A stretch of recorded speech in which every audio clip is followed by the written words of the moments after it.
The Gaza border area is still under regular attack.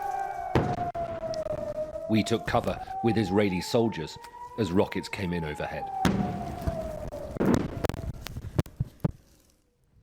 The build-up of Israeli troops in southern Israel is already massive, and it seems to be getting even larger by the day.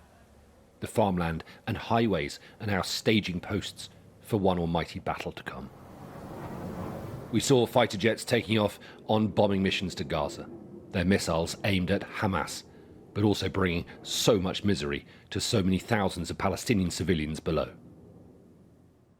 On the Gaza skyline, a few miles to the south, the plumes of smoke were evidence of their work. We're near Zakim, very close to the Gaza border. This is where, even in the days after that initial invasion, Hamas fighters kept on trying to get into Israel by sea. You can see as well where a rocket has landed from Gaza and the earth has just been burnt. Gaza City is in the distance. There's occasional smoke coming up from airstrikes by the Israelis. You can hear drones overhead circling. You can hear the rumble of fighter jets. But this is a closed military zone now. There are no civilian vehicles on the road. It is military coming back and forth as this build-up for the invasion continues. After his tour of 7 Middle Eastern countries, US Secretary of State Antony Blinken arrived back in Israel to brief Benjamin Netanyahu. The war continues, but so does the diplomacy. You know our deep commitment to Israel's right, indeed its obligation, to defend itself and to defend its people. And in that, you have and always have the support of the United States. Despite reports, there was no route out of Gaza today.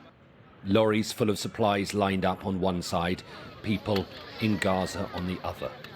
The promise of a window for dual nationals to leave and humanitarian aid to enter came and went. Egypt blamed Israel. Israel blamed Egypt. The Palestinian Prime Minister, from Hamas's political rivals Fatah, pleaded with the international community to intervene. We are people of a civilization. We are not animals like they are painting us, and our people will not surrender. And we are appealing to the Prime Minister of Israel to stop aggression and to let them know that our people will not migrate and will not leave their land. Israel has now announced that 199 people have been taken hostage inside Gaza. Hamas has told Sky News that they have been spread around the Gaza Strip. Are all the hostages, the 199 hostages, are they alive at the moment? I have no idea, because this is impossible. Under this heavy bombardment, the communications are totally cut. The contact between the different groups, because there are different groups who have taken the hostages.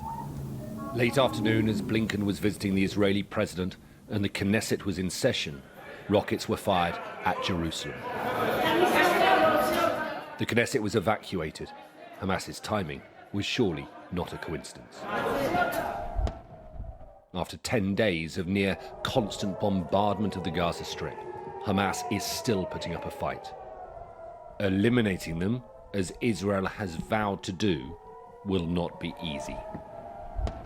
Alistair Bunkall, Sky News, in southern Israel.